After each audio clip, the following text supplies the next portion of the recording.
बिस्मिल्लाहिर्रहमानिर्रहीम, अस्सलाम वालेकुम। मैं हूं शाकिर महबूब। फाइनेंस के प्रोफेशन से मैं लास्ट 17 ईयर से मुंसलिक हूं। इसके अलावा मैंने सीपीए किया है और सीए के कुछ पार्ट्स। आज मैं आपको बताने लगा हूं जी सैलरी के ऊपर किस तरीके से आप टैक्सेस को रिड्यूस कर सकते हैं। इससे पहले भी मैंने कल एक वीडियो अपलोड की थी, यानी आज 25 जून है तो 24 जून को मैंने एक वीडियो अपलोड की थी जिसमें मैंने डिफरेंट के जो टैक्सेस ऑलरेडी पेड हैं उनकी एडजस्टमेंट्स के बारे में बताया था।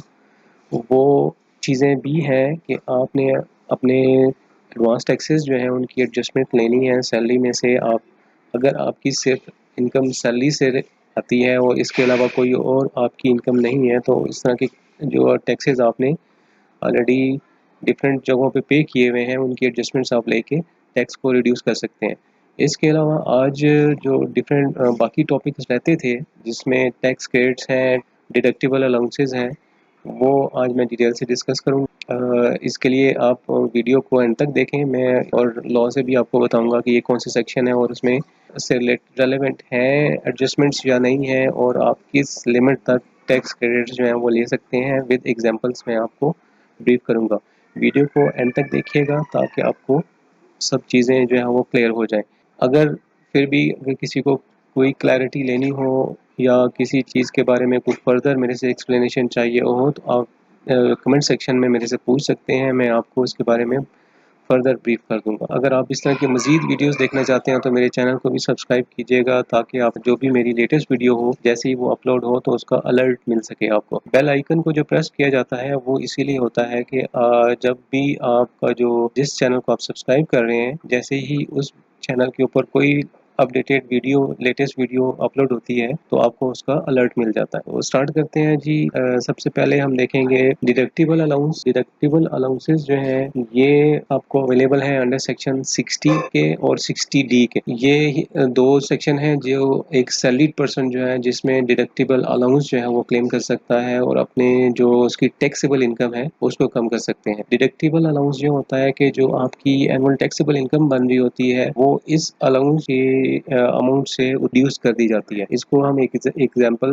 के थ्रू भी देख लेते हैं। ये एक एग्जांपल के तौर पे मैंने एक सैलरी बनाई है एक पर्सन की जिसमें सैलरी इनकम जो है वो मंथली 65,000 है, और अगर इसको एनुअल निकालना है तो आप 12 से मल्टीप्लाई करेंगे तो एनुअल आ जाएगी। इसके अलावा अदर अलाउंसेस में कोई इनको अलाउंस मिल रहा था फिर जो कि 10,000 था पर मंथ, तो 12 से मल्टीप्लाई किया तो 120 एनुअल फिगर आ गई। इसके अलावा अगर बोनसेस आपको कोई मिलते हैं तो वो भी इसमें ऐड होंगे। अदर अलाउंसेस में एक चीज़ बड़ी क्लियर है कि आपको कोई भी फिक्स अलाउंस अपनी सैलरी में मिल रहा है जो कि आपकी परफॉर्मेंस ऑफ ड्यूटी से रिलेटेड नहीं है तो वो आपका टैक्सेबल होगा। अलाउंस के अलावा और भी कोई एक्स्ट्रा बेनिफिट जो कि एक सैलरी पर्सन को उसके एम्प्लॉयर से मिल रहा है जो कि परफॉर्मेंस ऑफ ड्यूटी से रिलेटेड नहीं है तो वो टैक्सेबल इनकम में ऐड होना चाहिए। अगर वो in the form of money है तो मनी ऐड होगी, और in the form of kind है तो उसकी मार्केट वैल्यू जो है वो ऐड होगी आपकी सैलरी में, तो आपकी टैक्सेबल इनकम आएगी। ओके, हमने ये सैलरी बनाई है। अब इसमें फॉर एग्जांपल आपने ज़कात कोई पे की है अंडर ज़कात एंड उशर ऑर्डिनेंस। इसमें एक चीज़ क्लियर कर दूं कि ये ज़कात जो है ये अगर आप पर्सनली कोई ज़कात देते हैं तो वो इसमें फॉल नहीं करेगी। पर्सनली आपने ज़ाती तौर पे अपने आपकी वेल्थ बनती है उसके हिसाब से अगर आप एनुअली ज़कात निकाल रहे हैं और अगर किसी को पे कर रहे हैं तो ये ज़कात उसके लिए एलिजिबल नहीं है। इस अलाउंस के लिए सिर्फ वही ज़कात एलिजिबल है जो कि अंडर ज़कात एंड उशर ऑर्डिनेंस जो है वो डिडक्शन हुई हो और वो गवर्नमेंट ट्रेजरी में डिपॉजिट हुई हो। जैसे फॉर एग्जांपल क्या हो सकता है जी, आपकी जो बैंक के ऊपर ज़कात है, आपके फर्स्ट रमज़ान में अभी डिडक्शन होती है बैंक अकाउंट्स के ऊपर। अगर आपके पैसे जो हैं वो बैंक में पड़े हुए हैं तो फर्स्ट रमज़ान को डिडक्शन हो जाती है, तो वो डिडक्शन ज़कात की डिडक्शन जो है वो आप क्लेम कर सकते हैं यहाँ पे एज अ डिडक्टिबल अलाउंस। इसके अलावा आप कि अगर प्रोविडेंट फंड से आपने कोई विड्रॉल की है परमानेंट तो उसके ऊपर भी ज़कात जो है वो डिडक्ट होती है, तो वो भी ज़कात as a deductible allowance claim कर सकते हैं। या इसके अलावा कोई और ऐसी सिचुएशन हो जिसमें आपने ज़कात पे की है अंडर ज़कात एंड उशर और डिडक्टिबल अलाउंस के तौर पे क्लेम कर सकते हैं। अब डिडक्टिबल अलाउंस क्या होता है? डिडक्टिबल अलाउंस आपकी टैक्सेबल इनकम को रिड्यूस करता है। जैसे हम यहाँ पे डिडक्टिबल अलाउंस ज़कात का लिख देते हैं और आपकी ज़कात जी फॉर एग्जांपल आपने 50,000 जो है ज़कात पे की है, तो अब आपकी टैक्सेबल इनकम जो होगी ये 9 लाख से 50,000 पे रिड्यूस होके 8,50,000 बन जाएगी। अब जो टैक्स की कैलकुलेशन होगी वो 8,50,000 के ऊपर होगी। अब इस पे अगर आप टैक्स की कैलकुलेशन देखें तो टैक्स की कैलकुलेशन ये दोनों स्लैब जो हैं ये 6 से 12 लाख में आती हैं। 9 लाख भी 12 लाख से छोटा है और 8 साढ़े 8 लाख भी 12 लाख से छोटा है। अब जो टैक्स अप्लाई होगा 2.5% आपका इसके ऊपर अप्लाई होगा after deduction of 6 lakh. Minus करेंगे इसमें से 6 लाख, 3 लाख रह गया और इसके ऊपर भी यही फार्मूला अप्लाई करेंगे और इस पे जो टैक्स की कंपटीशन है वो इस तरीके से हो जाएगी, मल्टीप्लाई बाय 2.5%। तो ये 7,500 आपका एनुअल टैक्स बन जाएगा। अगर आप ज़कात का बगैर ज़कात की रिडक्शन के बगैर आप कैलकुलेशन करते हैं तो 7,500 टैक्स बनेगा और अब आफ्टर डिडक्टिबल अलाउंस ऑफ ज़कात आपका जो टैक्स है वो 6,250 बनेगा। तो ये 7,500 आपने टैक्स नहीं देना, आपने 6,250 टैक्स देना है। ये डिडक्टिबल अलाउंस की इस तरीके से कैलकुलेशन होती है। ओके, अब डिडक्टिबल अलाउंस की जो है वो कंडीशंस हैं कुछ। एक तो मैंने आपको बता दी कि डिडक्ट ज़कात, हर ज़कात जो है वो डिडक्टिबल अलाउंस नहीं होगी। जो आप पर्सनली पे कर रहे हैं वो ज़कात डिडक्टिबल अलाउंस नहीं होगी, बल्कि वो ज़कात जो आपकी ज़कात एंड उश्र ऑर्डिनेंस के तहत पे हुई है वो ज़कात कंसिडर होगी। जिसकी एक एग्जांपल हो सकती है कि आपके बैंक अकाउंट के ऊपर आपकी ज़कात अगर डिडक्ट हो गई है तो वो ज़कात जो है वो आप क्लेम कर सकते हैं। ओके, इसके बाद है जी सब सेक्शन 1 कहते हैं जी अप्लाई नहीं होगा उस ज़कात के ऊपर अगर आपने कोई ज़कात जो है वो अंडर सेक्शन 40 सब सेक्शन 2 के अंदर आपने अगर ऑलरेडी कंसिडर कर लिया है। सब सेक्शन जो सेक्शन 40 है वो है other income from other sources से रिलेटेड। अगर कोई आपकी अदर सोर्सेज पे इनकम थी और उस पे ज़कात डिडक्ट हुई हुई है और आपने other income from other sources में वो ऑलरेडी कंसिडर कर लिया है तो ये यहाँ पे आप डिडक्टिबल अलाउंस के तौर पे दोबारा कंसिडर नहीं कर सकते। इसके बाद सेक्शन 3 है इसका 60 का सब सेक्शन 3। इसमें ये मेंशन है कि अगर कोई आपकी ज़कात जो है वो फुली एडजस्ट नहीं हो पाती, यानी आपकी जो इनकम है उसमें से अगर डिडक्टिबल अलाउंस करें तो वो टैक्सेबल इनकम ही नहीं रहती, या आप अगर तो इस सिचुएशन में क्या होगा कि आप ये डिडक्टिबल अलाउंस जो है वो कैरी फॉरवर्ड नहीं कर सकते। आप कैरी फॉरवर्ड भी नहीं कर सकते और इसको प्रीवियस ईयर के ऊपर भी आप इसको लेके नहीं जा सकते। तो यानी डिडक्टिबल अलाउंस जो है वो एक ही साल के अंदर जिस साल में ज़कात जो है वो पे हुई है वो क्लेम हो सकेगा। अगर वो एडजस्ट नहीं हो पाता फुली और वो उसकी अमाउंट कोई रह जाती है, यानी आपकी सैलरी जो है टैक्सेबल ही नहीं रहती, या कोई और सिचुएशन ऐसी बन जाती है कि वो जो अलाउंस है आपका डिडक्ट ज़कात अलाउंस वो फुली एडजस्ट नहीं हो पाता, तो उसको आप कैरी फॉरवर्ड भी नहीं कर सकेंगे और उसको आप प्रीवियस ईयर के ऊपर भी एडजस्टमेंट्स नहीं ले सकेंगे।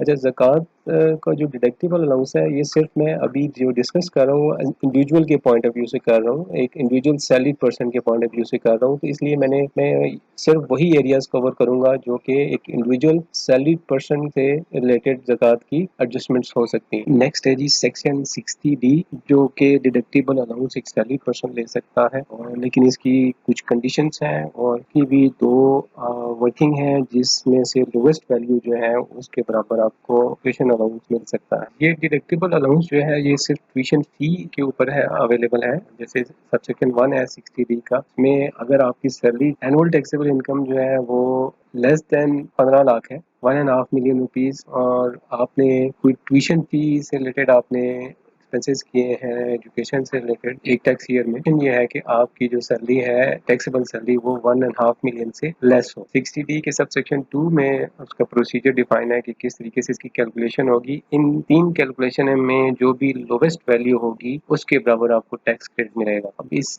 ही चीज़ को हम एग्जांपल के थ्रू देख लेते हैं। जो हमने पहले एक सैलरी की वर्किंग बनाई है उसी के ऊपर इसको अप्लाई करते हैं। फर्स्ट कंडीशन है जी आपने 5% कैलकुलेट करना है ट्यूशन फी का, जो भी आपने एक साल के दौरान ट्यूशन फी पे की है उस टोटल वैल्यू का 5% कैलकुलेट करेंगे। 5% इसमें कैलकुलेट होगा कि आपकी जो टोटल फी पे करे होते हैं अब उसमें डिफरेंट चीज़ें होती हैं, कोई यूनिफॉर्म फी है या सिक्योरिटी फी है या इसके अलावा कोई लाइब्रेरी की फी है, तो वो चीज़ें इसमें नहीं आएंगी। ओनली एजुकेशन जो ट्यूशन फी होती है उसके अगेंस्ट ये क्रेडिट अवेलेबल, और ये क्रेडिट इसकी कैलकुलेशन इस तरीके से होगी कि आपके जितने भी बच्चे हैं उन सब की आप ट्यूशन फी इकट्ठी ऐड करेंगे। फॉर एग्जांपल आपकी 3 बच्चे हैं और तीनों की जो फीस है वो ट्यूशन फी है जो वो 3000 पर मंथ बनती है। 3000 इंटू 3 3 बच्चे हो गए और मल्टीप्लाई बाय 12 हो गया, तो ये आपकी एनुअल ट्यूशन फी आ गई। अब इसकी कैलकुलेशन करनी है आपने 5% पे, मल्टीप्लाई बाय 5%, तो ये वैल्यू बन गई 5400। इसके बाद बी पार्ट है, पार्ट बी में 25% of the taxable income of a person है, तो इसमें हम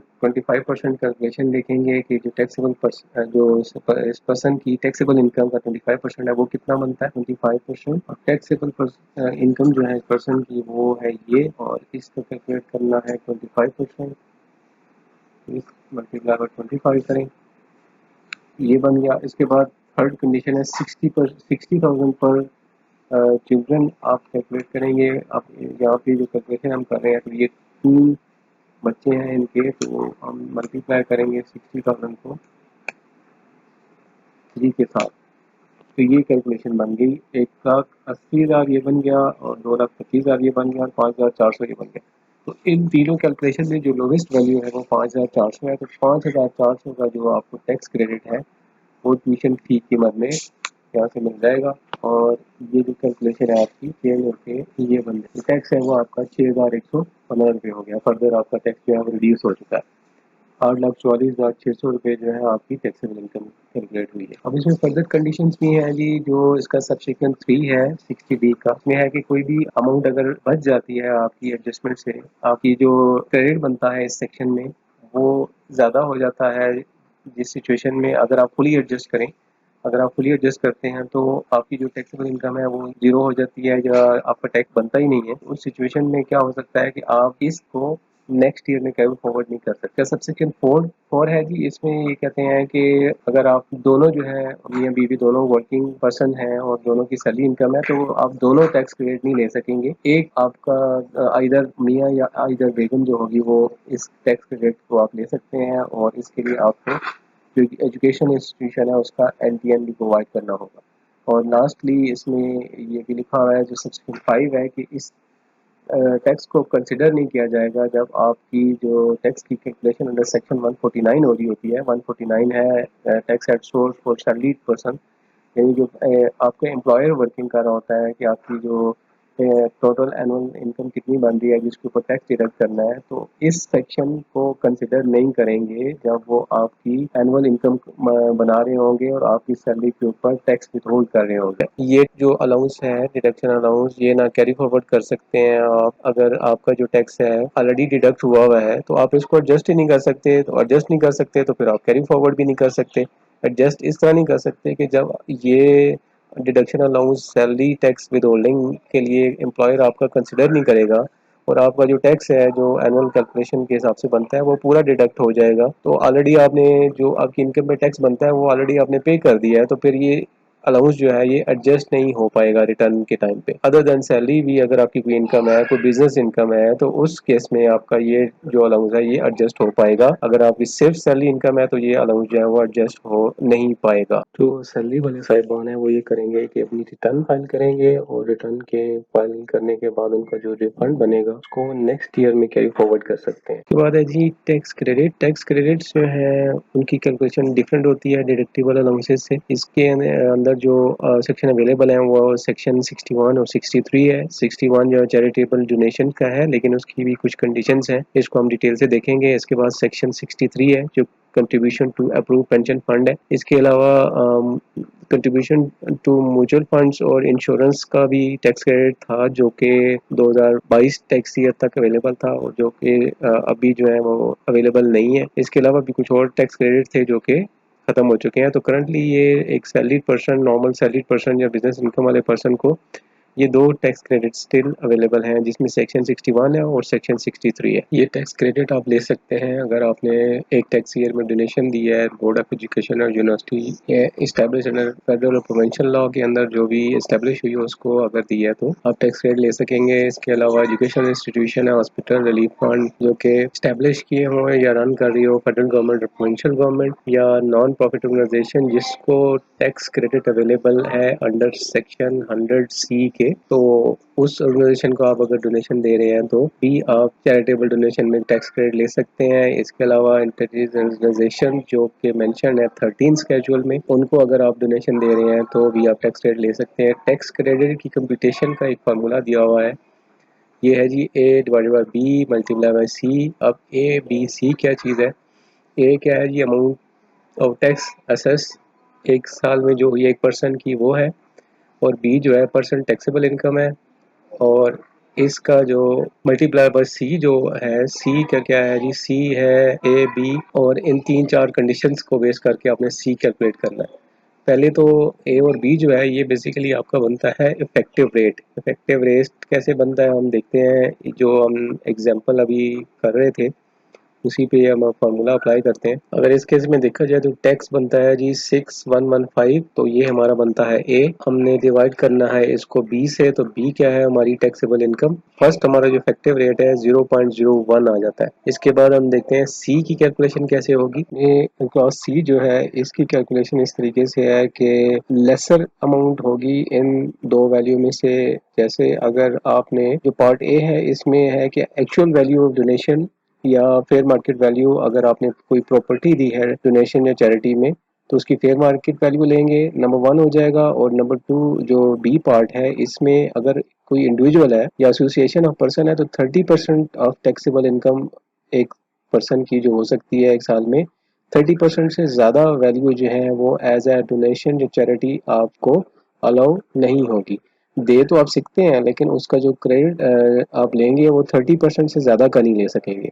इसी तरह अगर कोई कंपनी है तो कंपनी के लिए 20% की रेशो है कि 20% ऑफ द टैक्सेबल इनकम एक पर्सन की, एक कंपनी की एक साल में जो होगी उससे ज़्यादा जो है वो टैक्स क्रेडिट के लिए एलिजिबल वैल्यू नहीं ले सकते। इसके अलावा अगर सी में कैलकुलेशन का डिफरेंट क्राइटेरिया है उस केस में कि अगर आप जो डोनेशन दे रहे हैं वो एसोसिएट पर्सन है आपस में, कि यानी एक डोनर है जिसने डोनेशन की है वो एसोसिएटेड पार्टी है दूसरी पार्टी की जिसको दे रही है, तो इंडिविजुअल या एसोसिएशन के केस में, एसोसिएशन ऑफ पर्सन इंडिविजुअल या एसोसिएशन ऑफ पर्सन के केस में 15% ऑफ टैक्सेबल इनकम तक हो सकती है, उससे ज़्यादा वैल्यू क्रेडिट के लिए कंसिडर नहीं की जा सकती। इसी तरह अगर कंपनी है जो एसोसिएटेड पर्सन के केस में कंपनी का 10% जो है टैक्सेबल इनकम का वो एज अ डोनेशन दिया जा सकता है, उसका टैक्स क्रेडिट लिया जा सकता है। अगर इससे ज़्यादा वैल्यू होगी तो उसका टैक्स क्रेडिट नहीं मिलेगा। सब सेक्शन 3 है इसका कि वैल्यू की है वो किस तरह कंसिडर होगी, वो कंसिडर होगी एट द टाइम ऑफ, जिस टाइम पे आपने प्रॉपर्टी जो है वो डोनेट की है उस डेट के ऊपर जो उसकी वैल्यू है वही वैल्यू उसकी फेयर मार्केट वैल्यू उस डेट की कंसिडर की जाएगी। उसके बाद नेक्स्ट कंडीशन भी है कि अगर डोनेशन जो है वो कैश में है, कैश में तो आपको क्रेडिट नहीं मिल सकता। उसके लिए कंडीशन ये है कि आपने जो डोनेशन की है वो थ्रू क्रॉस चेक की सूरत में होनी चाहिए, उसी सूरत में आप टैक्स क्रेडिट के लिए एलिजिबल हो सकते हैं। इसके बाद पार्ट 5 है, बोर्ड के पास ये राइट है कि कोई भी प्रोसीजर या रेगुलेटिंग रूल जो है वो डिफाइन कर सकते हैं जो टैक्स क्रेडिट की अप्रूवल के लिए हो सकता है। इसकी हम प्रैक्टिकली कैलकुलेशन करके देखेंगे इसी एग्जांपल में कि टैक्स क्रेडिट जो है वो क्या हो सकता है। अब फॉर एग्जांपल हम ये सपोज करते हैं कि इस पर्सन ने जो चैरिटी दी है वो है जी 50,000 एक साल में, तो 50,000 की हम जो है कैलकुलेशन देखेंगे ए और बी के लिए जो हमने वर्किंग कर ली थी, जो इफेक्टिव रेट है उसके टैक्स का, और इसको मल्टीप्लाई करना है हमने जो सेकंड पार्ट जो सी का पार्ट है उसमें जो लेसर वैल्यू है इंडिविजुअल। अब यहाँ पे हमने ये भी ए और बी की कैलकुलेशन हमने ऑलरेडी की हुई है। ए जो है वो टैक्स है एक पर्सन का, वो बनता है 7,500, 7,500 टैक्स हो गया, और डिवाइडेड बाय टैक्सेबल इनकम है, टैक्सेबल इनकम 9 लाख रुपए है, तो ये 5008 जो इफेक्टिव रेट है ये बन गया है इस पर्सन का इस साल के लिए। अब इसको हमने मल्टीप्लाई करना है लेसर ऑफ एक्चुअल वैल्यू, या दूसरी कंडीशन क्या है 30% इन केस ऑफ इंडिविजुअल, ये association of person and individual 30% of the taxable income for the year. यानी हम ये सपोज कर रहे हैं इस केस में कि ये पर्सन जो है ये आपस में एसोसिएटेड पार्टीज नहीं है।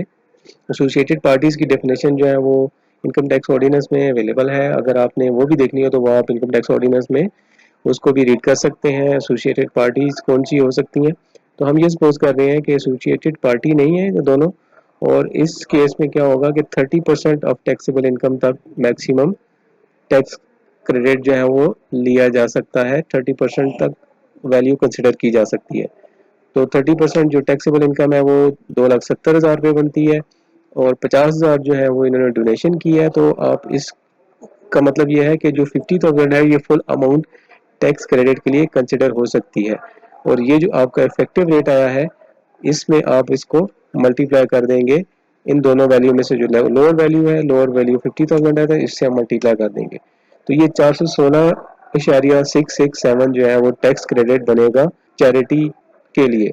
और टैक्स क्रेडिट में और जो डिडक्टिबल अलाउंस है उसमें डिफरेंस ये है कि डिडक्टिबल अलाउंस आपकी जो टैक्सेबल वैल्यू है उसको रिड्यूस करता है, लेकिन जो टैक्स क्रेडिट होता है, टैक्स क्रेडिट आपकी जो टैक्स लाइबिलिटी होती है उसको रिड्यूस करता है। यानी इस केस में 6,115 रुपये टैक्स बनता था, तो 6,115 में ये हम 362 रुपये लेस कर सकते हैं टैक्स क्रेडिट की मद में, जो कि चैरिटेबल डोनेशन के तौर पे हमें मिला है। जो नेट लाइबिलिटी है वो 5,753 बन जाएगी। इसके बाद नेक्स्ट है जी section 63 contribution to approve pension fund. Approve pension fund से मतलब ये है जो भी pension fund voluntary pension system rule 2005 के तहत रजिस्टर्ड है, उसमें अगर आप कोई इन्वेस्टमेंट करते हैं और उसके अगेंस्ट आप टैक्स क्रेडिट ले सकते हैं। अब ये टैक्स क्रेडिट जो है सैलरी वाला पर्सन भी ले सकता है और इनकम फ्रॉम बिजनेस वाले भी ले सकते हैं। और इसमें जो कंडीशन है इसकी कैलकुलेशन इस तरीके से है, A divided by B multiply by C. A और बी जो है वो आपका ए टैक्स है आपका फॉर द ईयर, और बी जो है वो आपकी टैक्सेबल इनकम है फॉर द ईयर। और सी जो है, सी की जो कैलकुलेशन है वो इस तरीके से है कि आपकी actual investment in the fund या आपकी 20% ऑफ टैक्सेबल इनकम, इन दोनों वैल्यू में से जो भी लेस होगा उसके बराबर वैल्यू जो है वो टैक्स क्रेडिट के लिए आप कंसिडर कर सकते हैं। फर्स्ट कैलकुलेशन उसी तरीके से इफेक्टिव रेट की ए डिवाइड बाई बी और मल्टीप्लाई बाई सी। तो सी में जो लोअर वैल्यू होगी 20% ऑफ योर टैक्सेबल इनकम या एक्चुअल इन्वेस्टमेंट। इसी एग्जांपल में हम इसको अगर कंसिडर करना चाहें और हम ये सपोज करते हैं कि इस पर्सन ने ड्यूरिंग द ईयर 5 लाख रुपए की इन्वेस्टमेंट की है वॉलंटरी पेंशन फंड के अंदर। 5 लाख की इन्वेस्टमेंट की है इस पर्सन ने अप्रूव पेंशन फंड के अंदर। तो इसको हम देखेंगे कि टैक्स क्रेडिट किस तरीके से बनेगा। फर्स्ट आपने वही इफेक्टिव रेट कैलकुलेट करना है। इफेक्टिव रेट के लिए टैक्स की amount divided by total taxable income for the year, ये आ गया आपका इफेक्टिव रेट। और इसके बाद इफेक्टिव रेट के बाद ये आपका इफेक्टिव रेट आ गया। इफेक्टिव रेट के बाद आपने इसको मल्टीप्लाई करना है लोअर ऑफ एक्चुअल इन्वेस्टमेंट या 20% ऑफ टैक्सेबल इनकम। तो 20% इसका निकालते हैं हम कि ये कितना बनेगा। तो 20% बनता है जी 1,80,000। अब इन दोनों वैल्यूज में जो एक्चुअल इन्वेस्टमेंट है वो 5 लाख है, लेकिन जो 20% ऑफ टैक्सेबल इनकम बनता है वो 1,80,000 बनता है। तो इस केस में जो टैक्स क्रेडिट होगा वो आपका 1,80,000 के ऊपर कैलकुलेट होगा। इफेक्टिव रेट को मल्टीप्लाई करेंगे आप 1,80,000 से, तो 1,500 रुपये टैक्स क्रेडिट बन जाएगा। Tax credit for investment in pension fund. तो ये 1,500 रुपये की एडजस्टमेंट इस तरीके से बन सकती है, और ये कैलकुलेशन होगी investment in approved pension fund के अंदर। आज मैंने कवर किए हैं डिडक्टिबल अलाउंस और टैक्स क्रेडिट्स जो कि एक सैलरीड पर्सन ले सकता है। आई होप आप लोगों को समझ आ गई होगी, क्योंकि मैंने काफ़ी आसान वर्ड्स में चीज़ों को एक्सप्लेन किया है, टैक्स क्रेडिट और डिडक्टिबल अलाउंस दोनों को, और इसकी कैलकुलेशन भी करके आपको बताई है। ये कैलकुलेशन जो है आपकी एनुअल जो रिटर्न है उसमें ऑटोमेटिकली हो जाती है, जस्ट आपने वैल्यूज़ जो है वहाँ पुट करनी होती है। लेकिन अगर आप इन्वेस्टमेंट कर रहे हैं, इसकी कैलकुलेशन करने के लिए आप इन एडवांस अगर ये देखना चाहते हैं कि आपके जो टैक्स क्रेडिट हैं वो किस तरीके से बनेंगे और मैक्सिमम वैल्यू जो है वो आप इन्वेस्टमेंट्स कितनी अमाउंट तक आप कर सकते हैं जो कि आपको टैक्स क्रेडिट दे सकती है। लिमिटेड कैलकुलेशन है एक पर्सन के लिए अंडरस्टैंडिंग के लिए कि वो टैक्स क्रेडिट और डिडक्टिबल अलाउंसेस वगैरह किस तरह लेकर अपनी सैलरी के टैक्स को रिड्यूस कर सकते हैं।